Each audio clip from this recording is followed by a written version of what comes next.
it's Noel G. Whelan from NGW Inform. This podcast is brought to you, inspired by you, for the people, from the people. It's for you. So welcome to the show today. I've got my good buddy here. All the way from Sweden, we got Jonas here, and my sidekick, and we're going to have a good, what we call a verbal dialogue today. So let's crack on, Jonas. Thank you for having me on again. You're most welcome. Hi guys, it's a pleasure to be here with you now. I wanted to start talking about going on, because it's holiday times, it's summertime, and I want to go traveling. But I would just want to start with something happened today, or late last night. Yeah. I just want to get your take on the headline news topic of the day, and that is obviously Iran's president crashed in his helicopter, and apparently it was a fatal crash. Yep. And what's your take on that? Was that an accident, or was it deliberate? It's a very good question, and it's something that a lot of people are asking at the moment. I've had many calls about this today. If you think about this, I've seen the footage today of the crash. I was watching the television and the news. Now, what happens is anybody who's actually flown in helicopters a lot, like I have, you know that they're actually tricky things and they tend to crash quite a lot. So when you're actually traveling in a helicopter, the conditions can change very fast. 1 minute he was in the Azerbaijan border and he's moving back across his territory.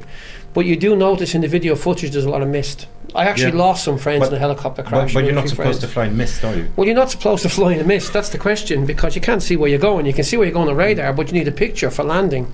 Now, when you're actually traveling and the temperature changes, and especially in the high mountains, when there's actually altitude and the temperature changes, you're going to have mist. It's not a good condition to fly a helicopter. No. The trick is the skill of the pilot to know where to land, how to land, but seeing where to land, that's a different thing. But you would assume that the pilot flying was probably a military pilot.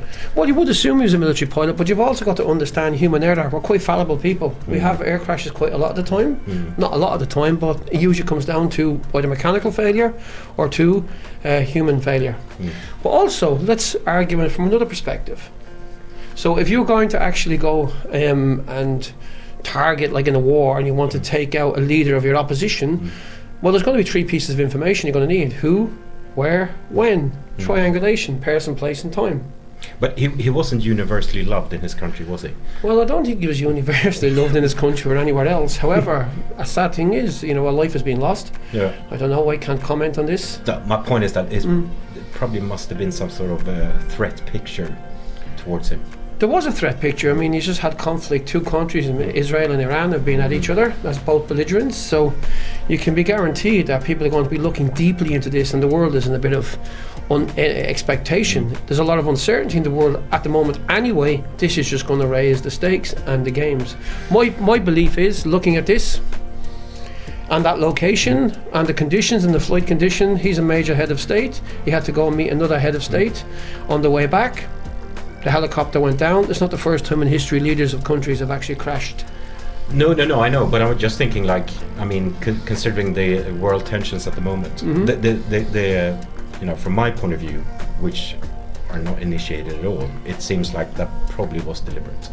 You would assume that, but it could have as easily just been a pilot error. It's quite plausible, for sure. I mean, think about that. But they'll be able to know very sure if it was a military action, because they'll have debris, they'll have refuge, they'll have wreckage. They'll be able to tell by the burning. They'll be able to tell about the state of the wreckage retrospectively.